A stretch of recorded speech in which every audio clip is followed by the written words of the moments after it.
What flame endures when the stars themselves have died? So begins the recovered fragment, its sigils trembling as if unwilling to be read. Across the vaults of the Imperium's hidden archives, such phrases linger like wounds carved into time. They speak of an age when the God-Emperor's light dimmed beneath a tide of heresy's unending, and humanity cried out for champions wrought not of doubt but of devotion. And in that void of despair, the Sisters of Battle were born. Forged in faith, tempered by fire, they rose as the ecclesiarchy's vow made manifest, daughters of war, armored in conviction, bearing weapons sanctified by prayer. Their footsteps became hymns, their gunfire a litany of punishment. Even now, as you hear these words, the ancient question coils like smoke around your thoughts, asking not for an answer, but for remembrance of what was awakened when hope faltered. They emerged from the ashes of an age nearly lost, when the ecclesiarchy's greed birthed a rebellion so vast it threatened to scour the Imperium from within. In the smoldering aftermath, the decree passive forbade the priesthood from maintaining men under arms. Yet loopholes are the currency of desperate faith, and so the brides of the Emperor were reshaped into the Adepta Sororitas, warriors, untouched by the ban, for they were women sworn to righteousness. Clad in ceramite that glowed with votive inscriptions, the sisters became the shield of the faithful, their zeal unblemished by mortal doubt. Within the Schola Progenium, orphans of imperial martyrs were molded into instruments of divine wrath, each trained to bear the Emperor's truth as both burden and blade. From these halls came a purity of purpose so absolute that even the darkest heretics whispered their names with dread. Their creed was simple: suffer not the witch, suffer not the heretic, suffer not the traitor. Such oaths were etched into their bones long before they received their first bolter, long before the incense smoke of chapel forges crowned them warriors of faith. In the silent corridors of the convents, sisters knelt in endless prayer beneath stained glass saints whose eyes wept light. The Sororitas learned to wage war as an act of worship, to cleanse worlds as one would purify temples, to ignite pyres not out of cruelty but out of cosmic necessity. Each battle became a sermon, each martyrdom a scripture, and when they marched, their chants reverberated through the machinery of war, harmonizing with the roar of tanks and the crack of burning skies. To follow them was to walk willingly into the Emperor's gaze, knowing it illuminated even the sins one hoped to hide. On 1,000 broken worlds, their arrival has been heralded by the same vision, a crimson horizon, a storm of embers, and beneath it all, the measured stride of women who move like judgment incarnate. The Sisters of Battle do not conquer, they correct. They do not plead, they purge. Against the Xenos, they are unflinching. Against the traitor, they are merciless. Against the demon, they are terrifying. Most fearsome of all is their capacity for belief, a force that bends probability, distorts fate, and turns miracles from whispered superstition into battlefield reality.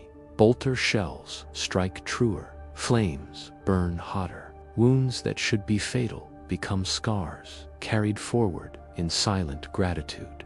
The Sororitas call these manifestations acts of faith, but their enemies name them something older, something whispered from the deep void, the Emperor's shadow touching the mortal world through hands that do not tremble. Among their orders, each reflects an aspect of divine purpose. The order of our martyred lady bears sorrow as armor, its sisters fueled by the memory of sacrifices that will never be repaid. The order of the bloody rose rushes forth like a choir of blades, giving voice to fury honed into devotion. In the halls of the Order of the Ebon Chalice, discipline reigns absolute, each sister molded into a vessel for flawless faith. Others wander the Imperium as healers, judges, or seekers, yet all share a single lineage, obedience to the Emperor that eclipses mortal fear. Their leaders, the canonesses, stand as living embodiments of doctrinal perfection. To witness their presence is to feel reality incline, ever so slightly, toward order.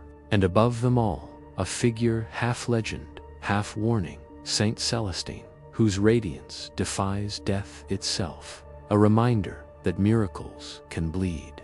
To outsiders, their rituals seem severe, even cruel. But to the Sororitas, pain is a dialect of faith, a language through which weakness is exercised and purpose sharpened.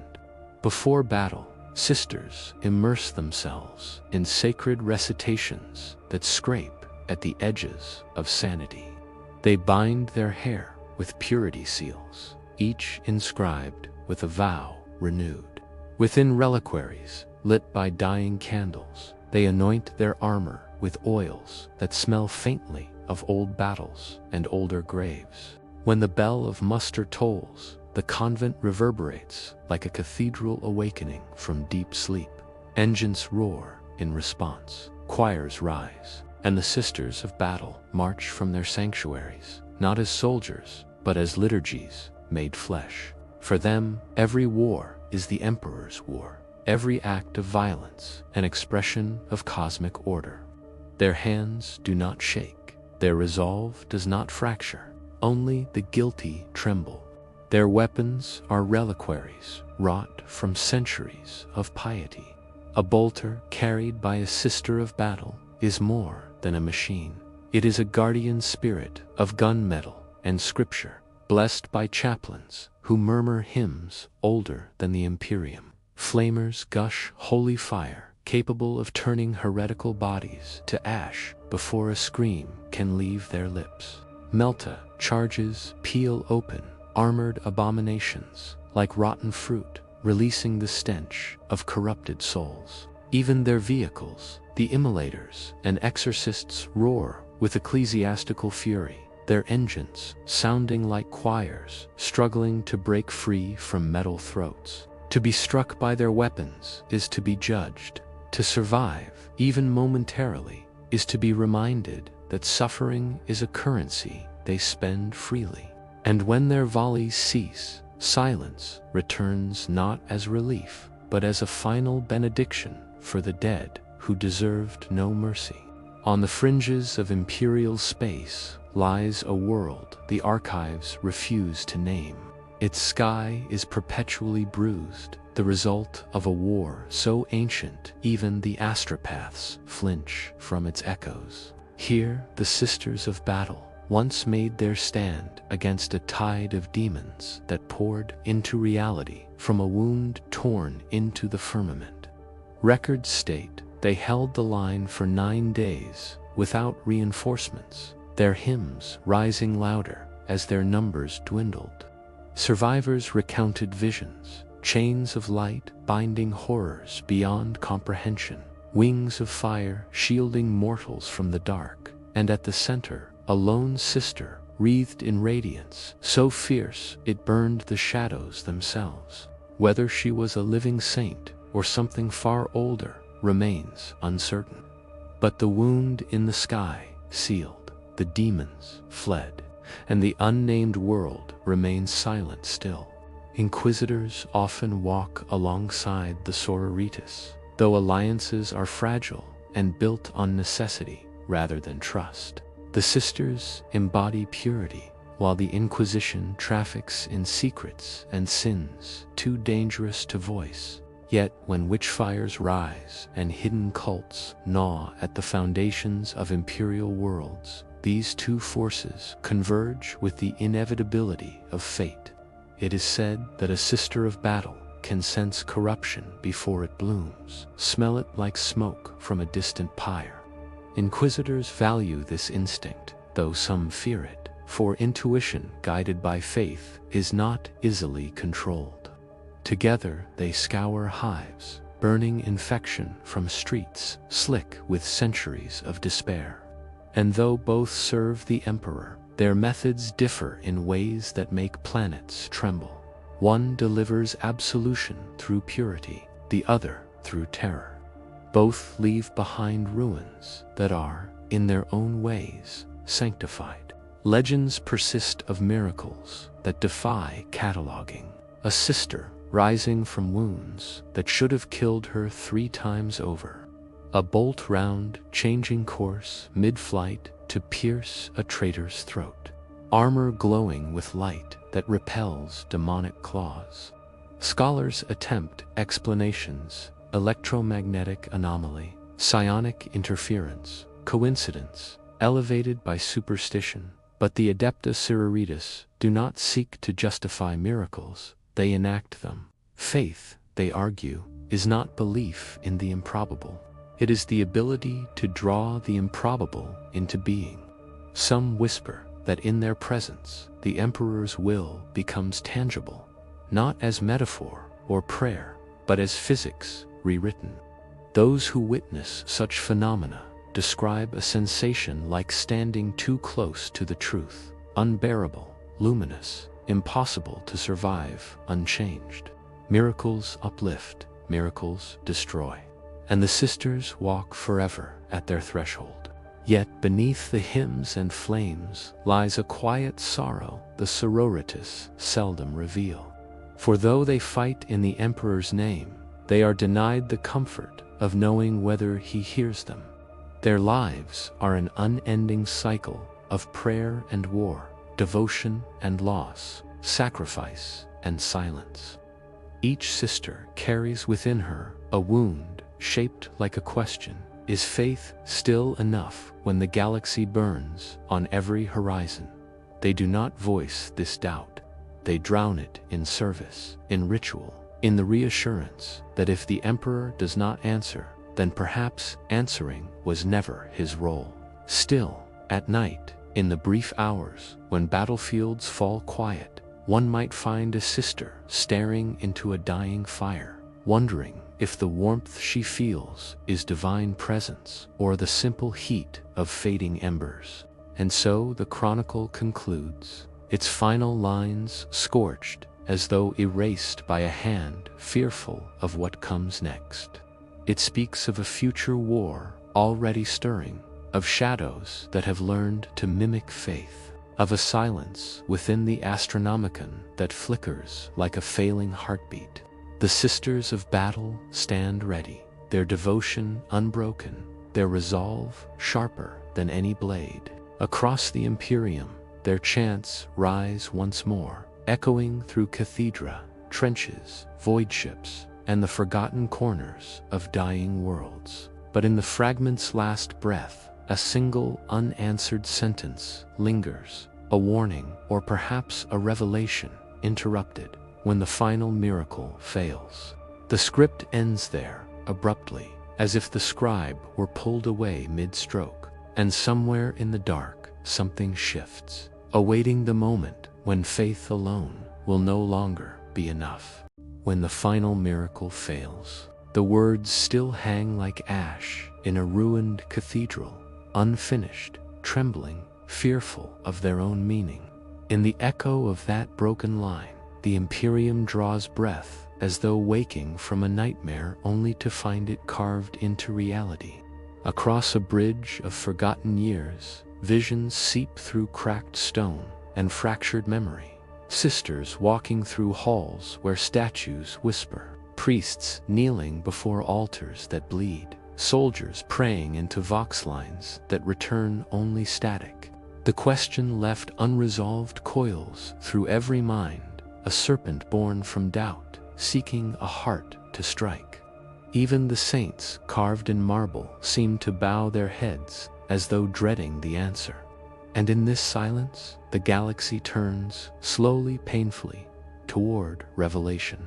In the hidden chambers of a shattered basilica, Canoness Viridia kneels before a reliquary so old its metal crumbles like ancient bone. Her breath fogs the dust, her fingers trembling as she traces a sigil that predates the ecclesiarchy by centuries. She has seen visions, flashes of betrayal dressed in holiness, of prayers that echo back with voices not their own. Behind her, her sisters chant, unaware of the truth gnawing through her certainty. The relic they guard may not be a fragment of saintly armor, but something far darker, something that hums with a resonance found only in artifacts of the warp. Yet she cannot destroy it. Duty binds her hands, faith binds her heart, and doubt, silent and ravenous, binds her soul.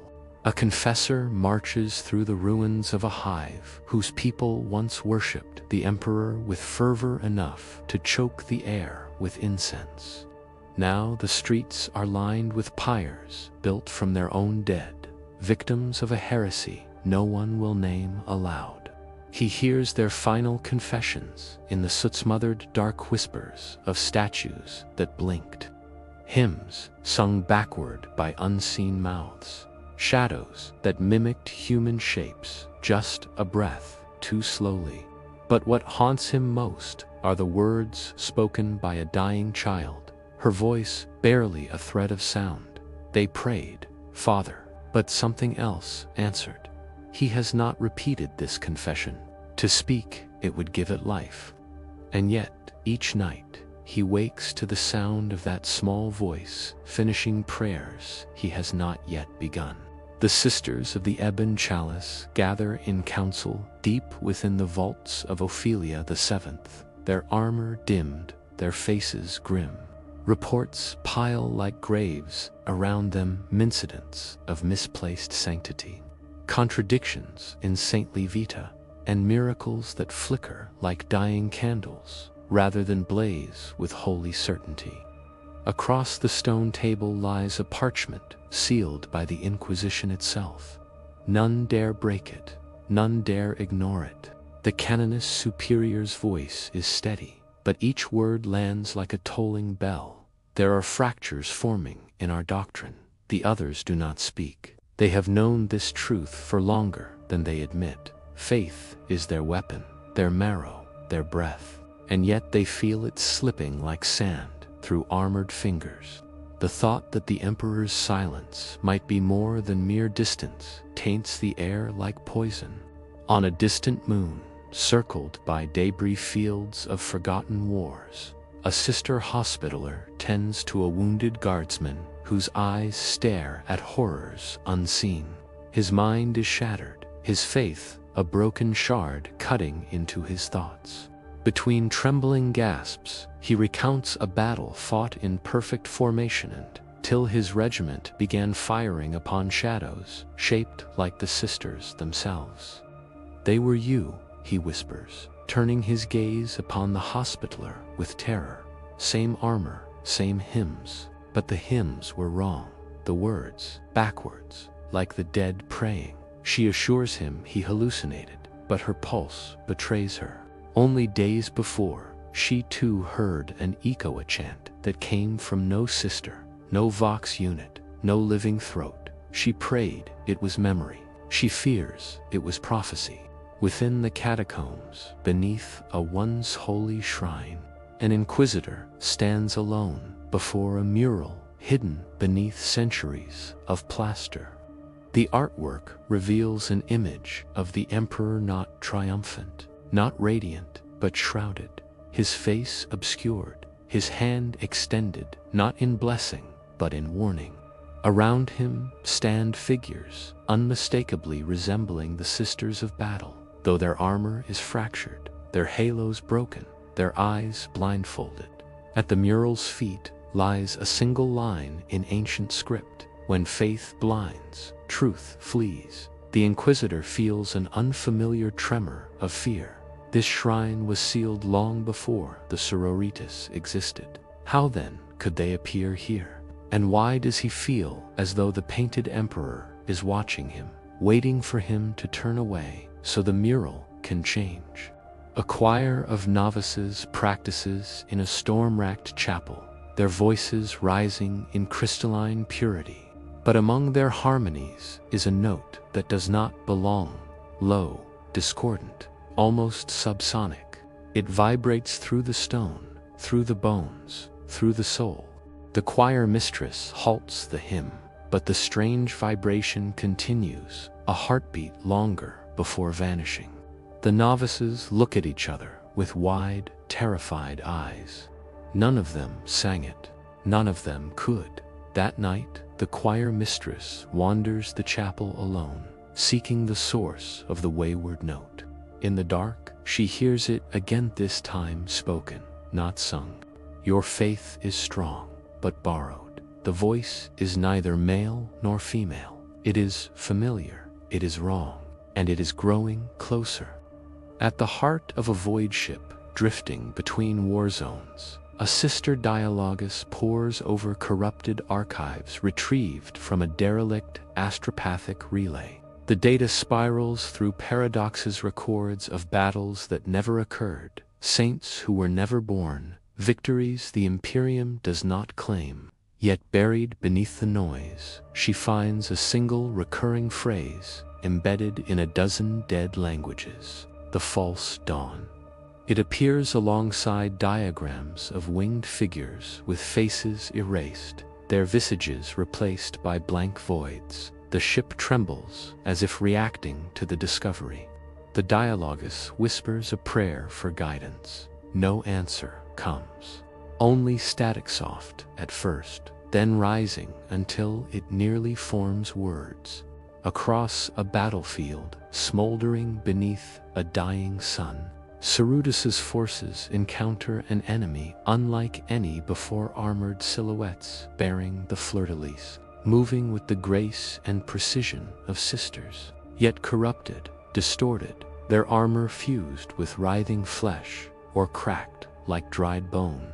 These doppelgangers chant hymns that twist into shrieks mid-phrase, their bolters fire shells that spiral unnaturally, dragging screams behind them like tails. The real sisters stand paralyzed for a moment, not from fear, but from the crushing realization that these creatures mimic not their skills, but their faith. When the first shot is fired, the war becomes a massacre lit by the flames of betrayed devotion. In the aftermath, a lone survivor from the false choir is found, its body half collapsed, its armor fused to muscle. It speaks a single sentence before dissolving into ash. He does not hear you. The words spread through the ranks like a plague. No one repeats them aloud. Everyone thinks them in secret. In a sanctum lit by thousands of trembling candles, Canoness Veridia finally breaks the inquisitorial seal. The parchment within bears a sigil that makes her vision blur, as though reality strains against its meaning. The message is brief, written in a hand she recognizes from forbidden texts. The Emperor's silence is not absence, it is restraint. Beneath it lies a second line, hastily added, smeared as though the writer's hand shook. Something else speaks in his shadow. Before she can react, alarms scream through the convent. A breach in the reliquary vault, a presence moving where no living feet walk. The canoness races toward the vault, bolter drawn, heart pounding with a dread she has never known. The relic, warped, tainted, forbidden, glows with a pulse like a heartbeat, and standing before it is a sister who should not exist. Her armor scorched, her eyes burning with holy fire, and something far colder. Canoness, the apparition says, I bring a warning. The canoness raises her weapon. You are no sister. The apparition smiles with a mouth that flickers like candle flame. No, it whispers, but I am what your faith has called. And as the vault doors slam shut behind them, the candles gutter out one by one, leaving only the sound of wings, vast, unseen, and terribly patient, unfurling in the dark. The vault darkens as wings of impossible breadth unfold, their edges scraping against the veil between realities. Canonis Veridia feels her breath torn from her chest, not by fear, but by the weight of recognition, as though some buried memory awakens inside her, older than doctrine, deeper than faith. The apparition's eyes burn with a light too steady to be mortal, too cold to be divine. Your emperor restrains himself, it murmurs, because the moment he speaks, the truth breaks you. Veridia tries to answer, but her voice is swallowed by a silence so vast it feels like the pause before creation itself. The relic pulses once more, as if answering a question she never dared ask. And in that dim chamber, beneath flickering votives, she realizes her faith has never been tested. It has only been observed. Far above Ophelia 7, in a void ship drifting through a region where astropathic screams lace the air like invisible barbed wire, a lone sister Repentia sits in a cold cell. Her chains clink softly as she prays, though she cannot remember when prayer last brought comfort. Visions haunt her, flashes of her former sisters burning, but not from flame, collapsing, but not from wounds. She sees their spirits torn free, not ascending, but dissolving into a luminous fog that whispers with the voices of 1,000 fractured hymns.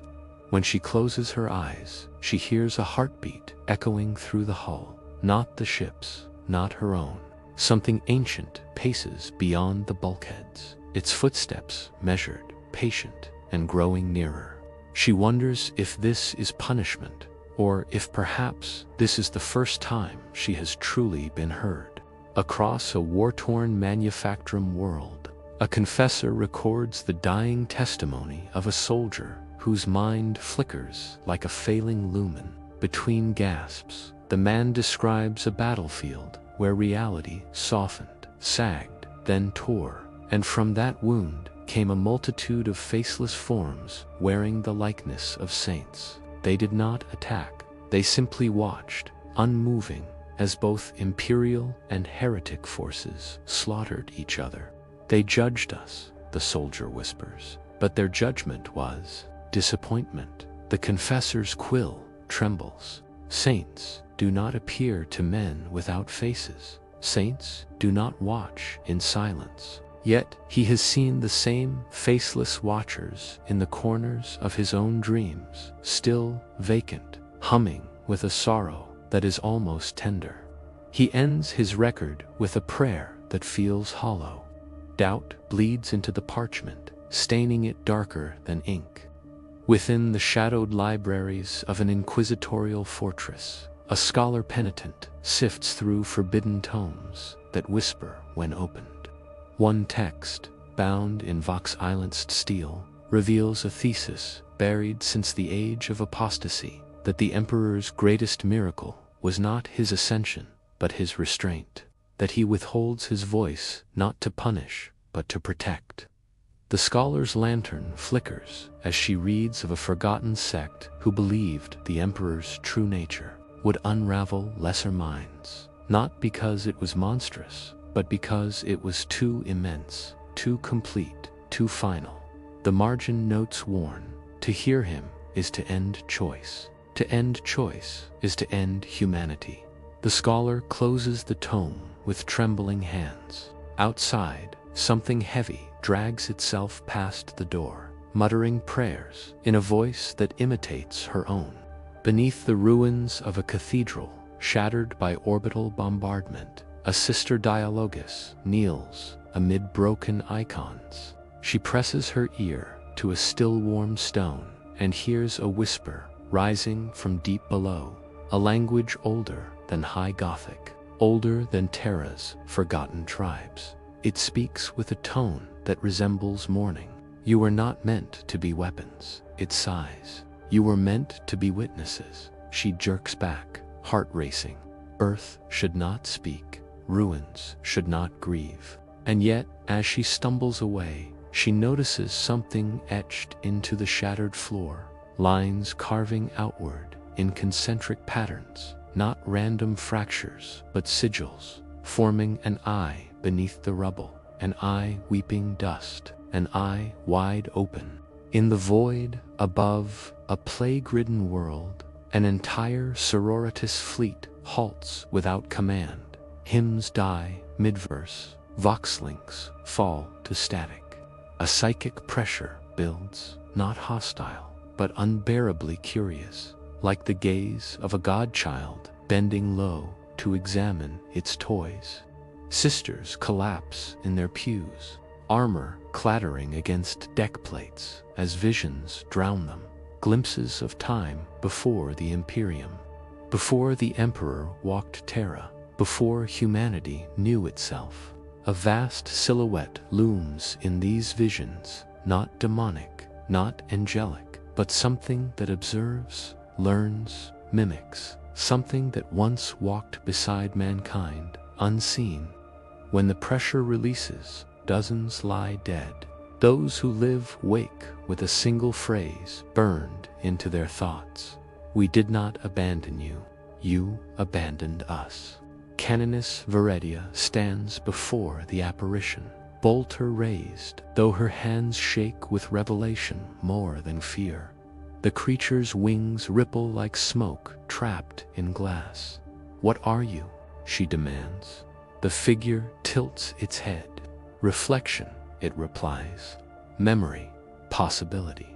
Its voice shifts subtly, now echoing with tones of voices she once loved. Sisters, lost in battle. Mentors, long dead. We are what your faith shaped in the dark. The canoness fires, but the bolts curved mid-flight, spiraling harmlessly away as though repelled by truth itself. The apparition steps closer, and she smells not incense or brimstone, but rain, warm, familiar, impossible.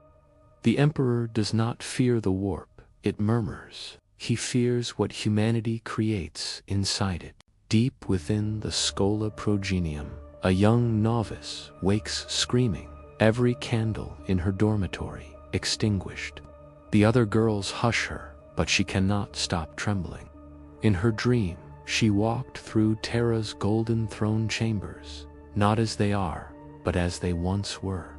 The Emperor sat upon the throne, but he was not decaying, not bound by golden machinery. He was radiant and weeping. When she approached him, he whispered, "You are not the first." When she asked what that meant, his face split into 1,000 shifting visages, some human, some not. The dream felt real, too real. She kneels in the dark and prays for forgetfulness, but the darkness whispers back, "You asked for truth." On a battlefield smothered by warp fog, two sister squads reunite yet, as they embrace, they realize one squad casts shadows, the other does not. Panic ripples through the ranks as questions cascade like falling ash. Which of them returned from the landing zone? Which of them truly lives?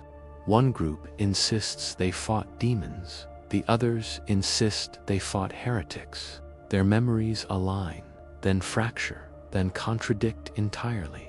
A hospitaller scans both groups and finds their gene rights identical, their scars matching, their blood singing the same hymns. It is impossible, it is undeniable. And as the warp fog thins, one squad begins to blur around the edges, as though existence itself is reconsidering them. They whisper in unison, "He cannot choose between us." Then they vanish like exhaled breath. In the inquisitorial fortress, alarms scream as containment fields rupture. The scholar penitent flees as the mural she discovered earlier peels itself from the wall like wet parchment. The painted emperor steps forward, face still shrouded, hands still extended, but now the blindfolded sisters behind him lift their heads. Their empty eye sockets gleam with starlight. Their mouths open in silent chorus, forming a single thought that burns into the scholar's mind. See what we became. She collapses, her vision filling with galaxies, folding like pages, history rewriting itself in spirals of fire and bone. When she wakes, she is blind, but she can still see the mural's truth. The apparition in the vault reaches toward the relic. The entire convent trembles, its foundations crying out like a living thing. Canoness Viridia rushes forward to stop it, yet something in her heart hesitates. She feels a presence behind her, warm and unbearably familiar. A hand, gentle, impossibly gentle, rests upon her shoulder. A voice like distant thunder whispers, "Let it remember us." She turns, tears burning her eyes. There is no one there. The apparition touches the relic. Light erupts, not holy, not unholy, but origin light, creation light. Across the galaxy, every sister of battle pauses mid-hymn as a memory not their own blooms within them. A vision of humanity standing beside a radiant being not as servants, but as equals. And then, with a sound like a dying star exhaling, that possibility shatters. The apparition turns toward Viridia, its wings burning away. What remains is a shape she recognizes, her own. "He did not create us," the mirror, Viridia whispers. "We created him." The truth burns through the galaxy, like revelation, like heresy, like dawn. The mirror Viridia's final words echo through the vault, like a wound torn into the fabric of belief. "We created him." The syllables coil around Canoness Viridia's heart, constricting until breath becomes memory. The apparition dissolves into motes of pale luminescence, each drifting upward like the souls of unburied martyrs. In the silence that follows, she sinks to her knees. Her armor feels heavier than the mountains of Ophelia VII, her oaths brittle as old scripture. She whispers a prayer that quavers like a dying star, not to the Emperor, but to the faint hope that her faith still means something, even if its foundations have turned to dust. The relic's glow fades. The vault is still. But in the stillness, Viridia hears something new, the distant sound of wings retreating, not in defeat, but in sorrow. News of the psychic rupture spreads like wildfire through the sisters' ranks, though no tongue speaks it openly. Across void ships and war fronts, sisters pause mid-litany, feeling a tremor deep within the marrow of their faith, as if the universe has inhaled sharply, anticipating a truth too heavy to exhale. Some respond with fervor, chanting louder, tightening their gauntlets, demanding certainty where none remains. Others kneel in the shadow of their confusion, fingers lingering over rosaries that no longer feel warm with divine presence. In every convent, the question spreads like a contagion. If we shaped him with our belief, then what becomes of him when our belief falters? None dare ask aloud. All of them fear they already know. On a ruined moon, littered with the bones of fallen titans, a lone sister, Repentia, trudges across cracked earth. Her chain-blade hangs silent at her side, its teeth caked with the dust of 1,000 penitential battles. She once fought with fanatic zeal, her every strike an offering to a god she believed could hear her. Now each step feels like walking through the memories of someone she no longer is. She kneels beside the shattered remains of an ecclesiarchy statue, brushing ash from its stone face. The statue's eyes are hollow. In that emptiness, she sees her own reflection. A scream rises in her throat, not of rage, but of a grief so deep it becomes worship. She lifts the chain blade and carves a new vow into the stone. If faith is our weapon, then we must sharpen it anew. The Inquisitor, who who uncovered the ancient text, walks through the citadel's shattered halls, boots crunching over broken relics. Every archivist flees from him now, for the truth he unearthed ripples outward like a psychic detonation. He feels its weight behind his eyes, a pressure building, whispering, demanding acknowledgement. His rosette feels heavier each hour, as if the burden of judgment has shifted from his hand to his soul. He recalls the mural's warning, when faith blinds, truth flees. But now truth has returned, screaming. He approaches the sealed chamber where astropaths once chanted in unity, before the warp chorus fell silent. As he rests a hand upon the cold metal, he senses movement inside. Not voices, not minds, but something watching him, something waiting to see which he serves, truth or belief. A hospitaller, tending the dying on a battlefield strewn with burning tanks, feels her prayers collapsing into ash. Her patients cling to her robes, begging for absolution. She gives it, voice steady, though her hands tremble. When she closes the eyes of the fallen, she senses a presence hovering above each soul. Not the Emperor's golden judgment, but a gathering storm of possibilities unmoored. One soldier grips her wrist before expiring. His final words seep like poison into her mind.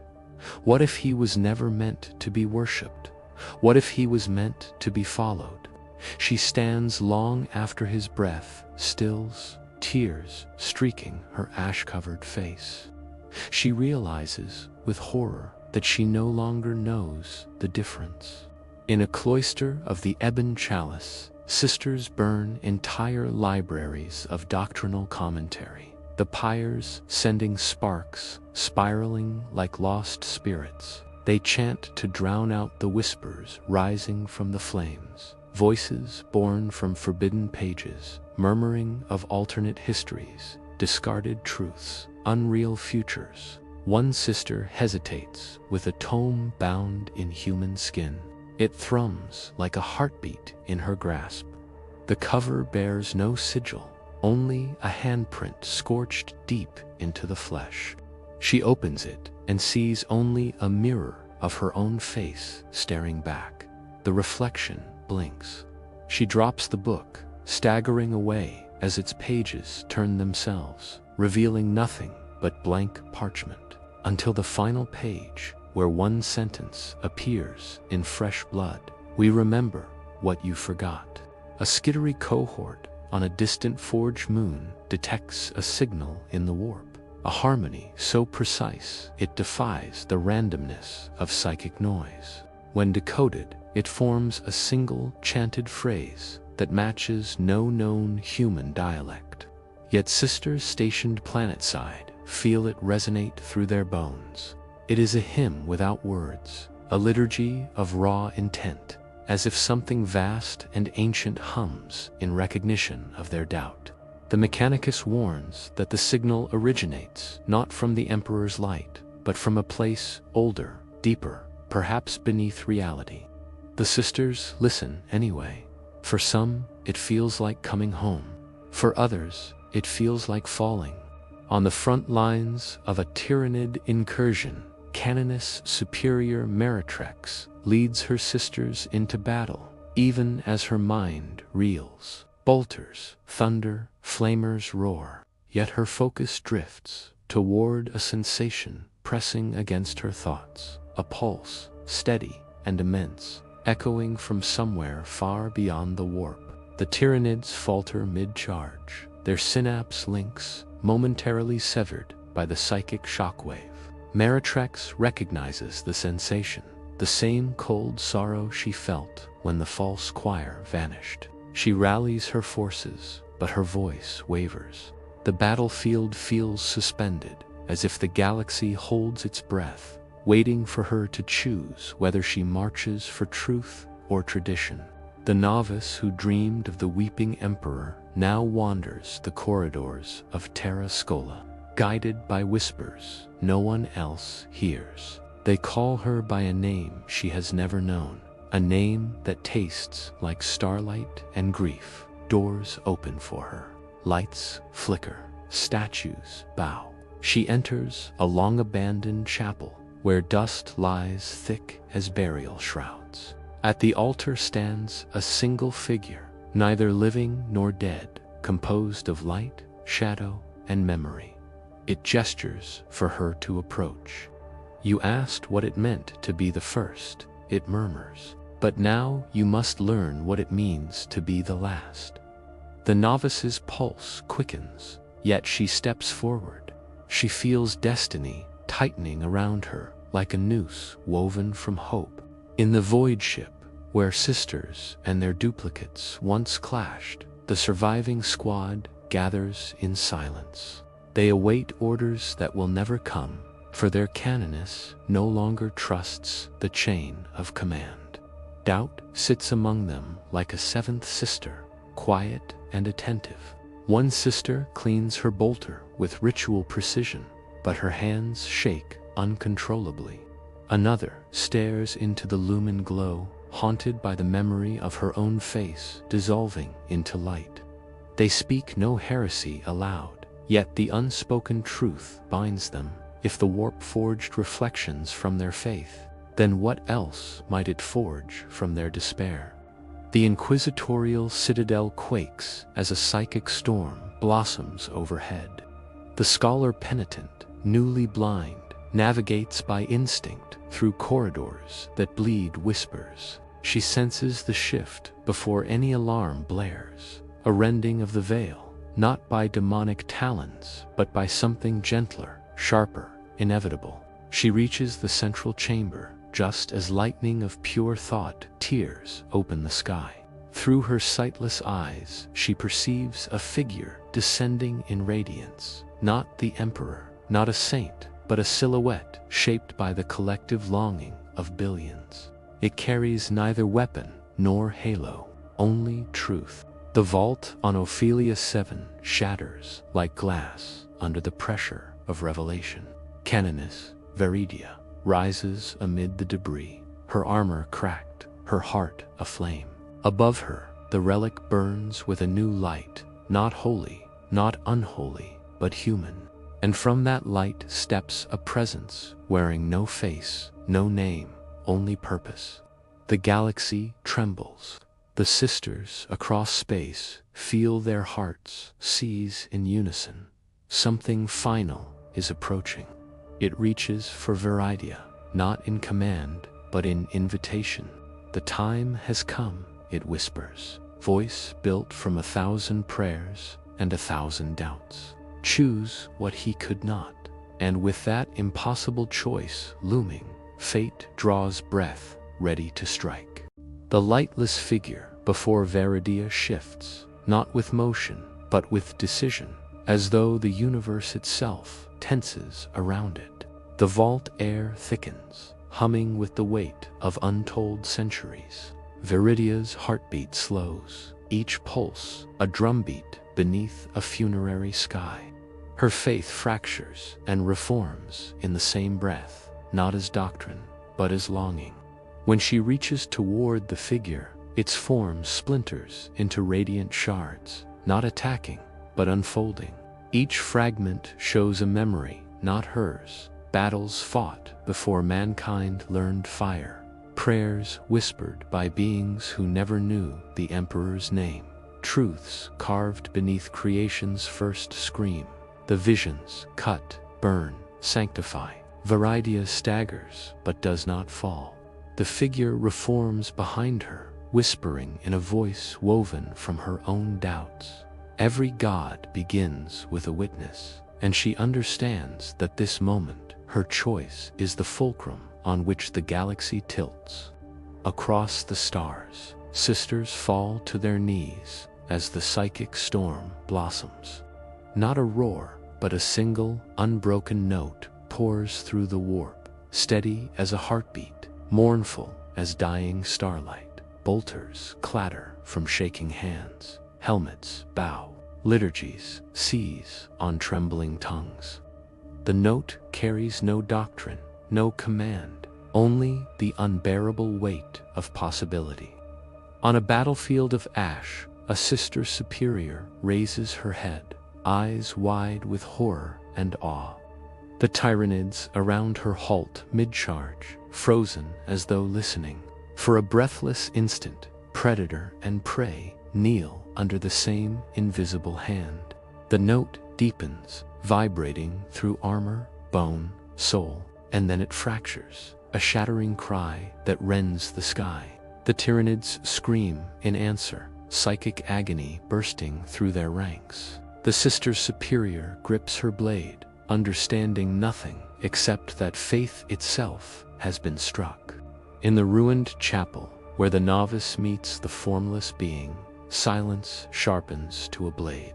The air trembles as if carved by unseen hands. The novice steps closer, driven by a gravity older than the throne world. Her veins thrum with a power she does not understand, a legacy not written in scripture, but in the marrow of existence. The being leans forward, though it has no face, no skull, only presence. The first light was never his alone. It murmurs, and the novice feels her breath flee. Images flood her mind, not visions, but memories that cannot be hers. The Emperor in his youth, reaching through the warp toward something nameless. The first psychers bending reality without worship. The moment the golden throne devoured his last true thought. The novice chokes on the enormity. The being kneels to her, not in reverence, but in apology. The Inquisitor confronts the rift, blooming above the citadel, its edges raw, luminous, pulsing like a wound in the world. His rosette feels worthless in his palm, a relic of an order built atop curated truths. He steps toward the storm as debris spirals around him, the weight of his life's convictions peeling away like scorched parchment. The rift pulses again, and the figure within reveals itself in silhouettes of shifting humanity, a soldier for a breath, a martyr the next, then a child holding a flame that refuses to die. Each form bears sorrow unbound by mortality. The Inquisitor feels his resolve fracture, but he steps forward still. "I seek judgment," he whispers. The being answers not with words, but by lifting his chin, allowing him to see through the rift into a cosmos where belief shapes reality like gravity. And in that truth, he finds terror. On the Forge Moon, the harmony returns with brutal clarity. Skittery collapse as their neural implants overload, electricity arcing from synapse to steel. Sisters stationed planetside press hands to ears, though no sound exists in the material realm. The signal reveals itself as more than a hymn. It is a question posed across eons. What do you want your God to be? A sister dialogus, trembling with equal parts dread and clarity, realizes the signal does not originate from above or below, but from within the collective psyche of humanity, a reflexive echo of all its devotion, fear, rage, and longing. The warp is responding not as a realm, but as a mirror. She collapses to her knees, tears streaking her face as the truth strikes her like orbital fire. They are rewriting the future with every heartbeat, and something ancient has awakened to witness the rewriting. Atop the ruins of a fallen titan, the Repentia kneels as the psychic wave slams into her. Her chain blade hums in desperate sympathy, its teeth rattling with rage not its own. She feels her past sins flare like open wounds, each life she claimed, each penance she embraced, each prayer she whispered while drenched in blood. The wave presses harder, forcing her to confront not the Emperor, but herself. She sees the moment she first sought redemption, not out of faith, but out of fear. The shame unmoors her. She screams into the storm, her voice raw and flayed. The storm answers by burning her doubts away, leaving a hollow clarity. She rises, not purified, but emptied. She knows now that redemption was never promised. It must be carved again and again from the refuse of shattered belief. And she marches, blade raised, toward an enemy only she can see. On the void ship, where faith and reflection once clashed, the sisters gather as the Geller field flickers. Warp light bleeds along the walls like luminous blood. Shadows detach themselves, watching with patient hunger, but nothing attacks. The sisters sense the change. The warp is no longer a beast clawing at the hull. It is listening. Sergeant Lyra recites a broken prayer, voice quaking. The shadows incline their heads. The warp stirs, responding not to doctrine, but to emotion, to yearning, to fear. A single tear slips down Lyra's cheek. The shadows freeze, as though tasting it. Then, for one impossible heartbeat, they bow. The Geller field stabilizes with a thunderous crack. The sisters collapse, shaken beyond comprehension. They understand now. The warp did not birth their visions. Their visions birthed the warp's attention. And attention, once sparked, cannot be withdrawn. On a desert world scarred by civil war, Canoness Meritrex confronts a tide of heretics who march under banners bearing the symbol of the false revelation. The air trembles as both armies halt mid-charge, sensing a presence descending through the sky. Meritrex lifts her blade. The heretic priest lowers his staff. Together, they stare upward as a figure of raw radiance descends. The same entity that approached Viridia, now stretching across the heavens like a living constellation. The truth radiates from it, impossible to deny. It is shaped from the collective spirit of humanity, but guided by no single mind. Meritrex feels her faith fracture and fuse anew. She steps forward through the dust, blade lowered. "If you are what we made," she whispers, "then let us unmake you with honesty." The figure's light dims, not in weakness, but in understanding. Viridia stands amid the collapsing vault as the figure's presence wraps around her like the shadow of dawn. Reality fractures in luminous shards, each reflecting a possible future. In one, humanity ascends. In another, it burns. In many, it kneels before nothing at all. The being speaks, voice layered with agony and hope. He chose stasis. You may choose change. Viridia's knees buckle. She sees the Emperor entombed, his final thought trapped in an endless loop powering humanity's cage. She sees the lie perpetuated, not of his divinity, but of his desire to be worshipped. She whispers a single word, no, and the vault erupts in light as the being pours its essence into her, granting not power but comprehension. She screams as her mind expands, seeing galaxies, seeing souls, seeing the truth without filter. When the light fades, she stands reborn.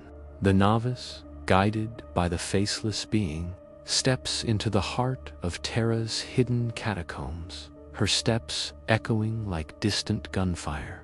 She feels the world tilt around her. Statues weep blood, candles flare blue. The being speaks softly. The Emperor's greatest act was not creating a god, but refusing to become one. The novice stops breathing. The truth sears her. She presses a hand to her chest as a glowing sigil appears, a mark not of sainthood, but of choice. The being fades, leaving her alone with destiny's weight crushing her ribs. She understands what she must do. Undo the lie without undoing hope. She steps toward the surface, trembling but resolute. Humanity must choose its future without chains, even the golden ones. The psychic storm collapses into a singular point above Terra, a star of thought, luminous and trembling. Across the galaxy, psychers scream as visions flood the warp. They see Viridia standing before the new radiance, her form incandescent. They see the Emperor's corpse flicker within his throne, as though recognizing her. They see the warp itself recoil, then lean closer. Viridia lifts her hand toward the star. "No more lies," she whispers, and the star answers with a shudder that cracks countenance in visions alone. The warp roars, the Imperium shivers, the throne's light dims for one impossible heartbeat. Then the star collapses into her chest. Silence falls. In the aftermath, the galaxy holds its breath. The warp falls strangely still, like a predator contemplating surrender. Saint statues across the Imperium crack down the middle, weeping dust. The golden throne hums with a new, unsettling rhythm, not dying, but shifting. Viridia stands upon a balcony overlooking the ruins of Ophelia VII, her eyes no longer reflecting light, but absorbing it. She whispers a benediction not found in any scripture. "Let truth guide the faithful," and across 1,000 worlds, candles gutter and reignite with different flame. Something eternal has moved, subtle as breath, vast as creation. And though the meaning remains unspoken, every soul feels the same tremor. Faith has changed, and the galaxy will never return to what it was. The galaxy exhales, a breath 10,000 years withheld, and in its wake, the silence becomes a cathedral unto itself. Viridia stands upon the ruins of Ophelia VII as dawn crawls weakly over shattered spires. Each broken arch, a memory of prayers once shouted to an indifferent heaven. Her new, terrible understanding flickers behind her eyes like a dying star seeking its final refuge. Across the plains where saints once bled and martyrs once burned, the wind carries fragments of hymns stripped of their certainty. She touches the stone where a statue of Alicia Dominica once stood and feels not betrayal, but the ache of a history too heavy to lift. A sister kneels nearby, unsure whether to fear or revere the woman reborn in light. Verida speaks a single phrase, soft as morning, vast as fate. "Let truth be our final weapon," and the ruins listen, as though they too long for absolution. In the vaults beneath Terra, the novice walks alone, the sigil on her chest fading to a faint ember, as if reluctant to remain bound to flesh. She passes murals of forgotten victories, each one cracked by tremors that reached even this sanctum of empire. Her steps echo with a question that coils through her mind like incense smoke. If a god is shaped by faith, what becomes of those who choose to unshape him? She feels the weight of destinies shifting far above her, like star freight drifting in an unseen tide. Dust falls from the ceiling, as though the stones themselves are aging in fast forward. When she pauses before a mural of the Emperor's triumphs, she does not kneel. Instead, she presses her palm to the fractured paint, whispering a promise to carry truth with the gentleness of a wound that refuses to heal. And the mural seems to darken, as if understanding her sorrow. On distant shrines carved into asteroid husks, sisters of battle kneel among the ruins of their own doctrines. Their armor is scorched, their banners ragged ghosts in drifting gravity. They speak not in hymns, but in murmurs, confessions given to a void that suddenly feels less hostile, less hungry. Machines flicker in intermittent life, Vox units crackling with remnants of the psychic storm that shattered 1,000 certainties. One sister stares at her bolter as though seeing it for the first time. The flaked purity seals, the blood in the grooves, the weight not of metal but memory. She wonders if faith was ever meant to be a blade, and if not, what it can become now that the blade has grown dull. Across the shrine, a novice lights a single candle, its flame wavering between gold and blue. No prayer follows. Only a sigh, shaped like a question, left unanswered. The Inquisitor wanders the ruins of his interrogation halls, each cell a mausoleum of convictions that feel suddenly childish. His rosette lies discarded atop a pile of shattered data slates, its authority as hollow as a defaced relic. He breathes in dust and echoes, hearing in them the remnants of screams he once believed necessary. The being from the rift haunts him, still a memory carved into his marrowits, shifting forms, a reminder of truths too fluid to cage. He kneels where an acolyte once stood defiant and whispers, "What is judgment if the universe refuses to be absolute?" The air does not answer, nor does the rubble beneath him. He rises slowly, not absolved, but emptied. He understands now that the Imperium's greatest fear is not heresy, but ambiguity. And in the lingering quiet, he wonders whether he has the strength to live without certainty. On a battlefield where two armies once prepared to butcher each other in the name of clashing revelations, the dust settles into a soft, mournful haze. Meretrix stands at the center, her blade planted in the earth, her gaze fixed on the horizon where the radiant figure once descended. Around her lie warriors of both factions, alive yet unmoving, their weapons lowered, not by command but by exhaustion, deeper than bone. The heretic priest approaches her, robes torn, staff splintered, eyes hollow. Neither speaks, neither needs to. They share a grief too vast for words, the grief of realizing that their faith, though born from devotion, was shaped by hands they never saw. The wind carries the scent of burned incense and cooling blood. Meretrix closes her eyes and wonders if unity born from despair can survive the dawn. When she opens them, the priest is still at her side. It is a beginning. The Repentia strides through a valley of shattered armor and ruptured earth, her bare feet stained with soot and long-cooled ichor. She feels no presence guiding her now, not the Emperor, not the figure of light, not the ghosts of her sins, only the rhythmic pull of her own heartbeat. She kneels beside a fallen sister, gently closing her unseeing eyes. There is no hymn to offer, no absolution to grant.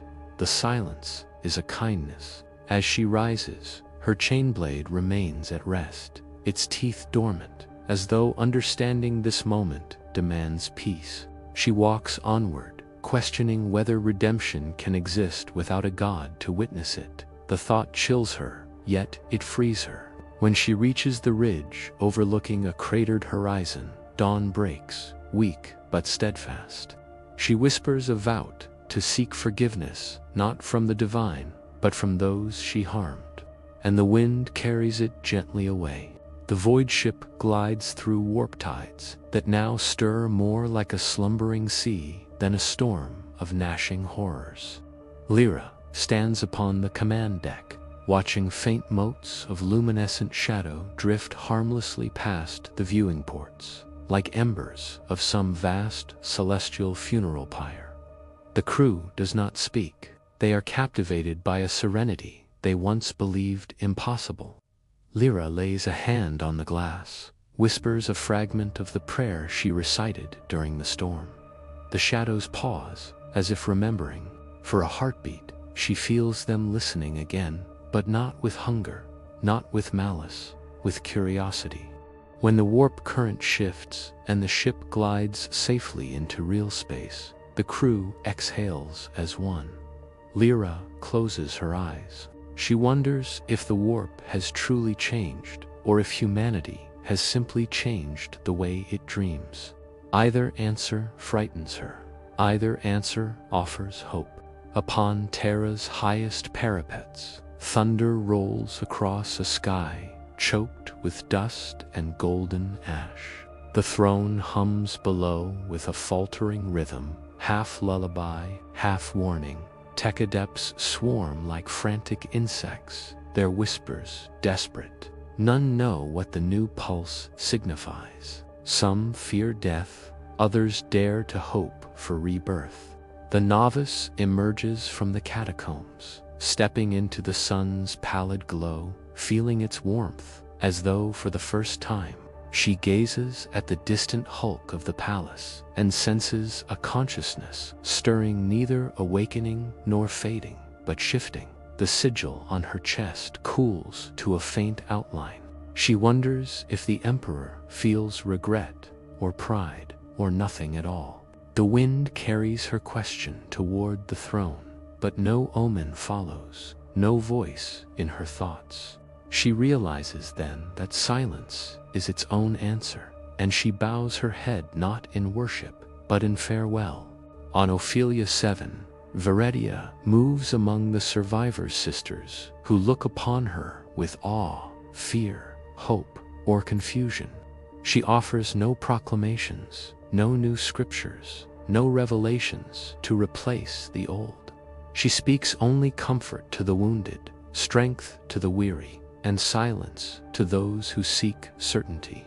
The light that once consumed her now glows faintly beneath her skin, like an ember refusing extinction.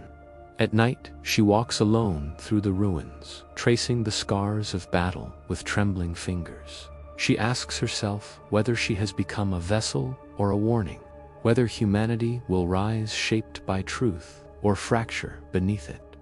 When she reaches the broken altar at the heart of the basilica, she kneels and whispers, "Let us earn our future."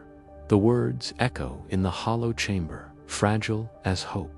The false revelation's iconography lies half buried beneath drifting ash on dozens of worlds, its edges softened by time and neglect. Pilgrims wander through these abandoned sites, touching the symbols with reverence or disdain. Many no longer know what they believe, but they carry on, lighting candles in ruins where flames gutter in the wind. Some seek the radiant being, others deny it. Some cling to the Emperor's divinity, others search for a faith built on humanity itself. A child places a flower atop a shattered shrine, unaware of the schisms that tore her world apart. She simply hopes someone, somewhere, will hear her wish. The galaxy turns quietly around her, neither answering nor rejecting her plea. And in that stillness lies the truth. Belief endures, not because it is enforced, but because it is needed. Across the Imperium, ancient cathedra crumble under their own history. Battlefields fall silent, their trenches filling with rainwater that reflects unclaimed stars. Ships drift in orbit around worlds too wounded to rebuild. And yet here and there voices rise, not in him, but in remembrance. Sisters gather in ruined sanctuaries, sharing stories of battles fought, oaths kept, truths uncovered. They bind wounds, repair armor, rebuild what they can. Some rebuild faith itself, others let it fall away like cracked obsidian. The galaxy is wounded, but not dead. It breathes through its scars. And somewhere far beyond mortal sight, the question lingers in every heart. Is faith still faith when it chooses to stand without a God? No answer comes. Perhaps none is needed. In the twilight of this age, a lone remembrancer inscribes the final lines of a chronicle that was never meant to survive. He writes by candlelight in a cathedral open to the stars, each flicker illuminating dust motes that swirl like forgotten constellations. He records not victories, but the quiet between them, the sigh of worlds at rest, the final beat of dying relics, the uncertain footsteps of those who must choose their own path. He wonders if humanity's future will be shaped by truth, illusion, or something in between. His quill hesitates as he pens a final question. If gods require belief to exist, what becomes of those who stop believing? The candle sputters. The cathedral groans. He closes the tome with a reverent touch, leaving its answers to the ages. And as the stars drift through the shattered roof, he whispers, "If you have stood witness to this chronicle, like, subscribe, share, and let your voice be heard in the comments below."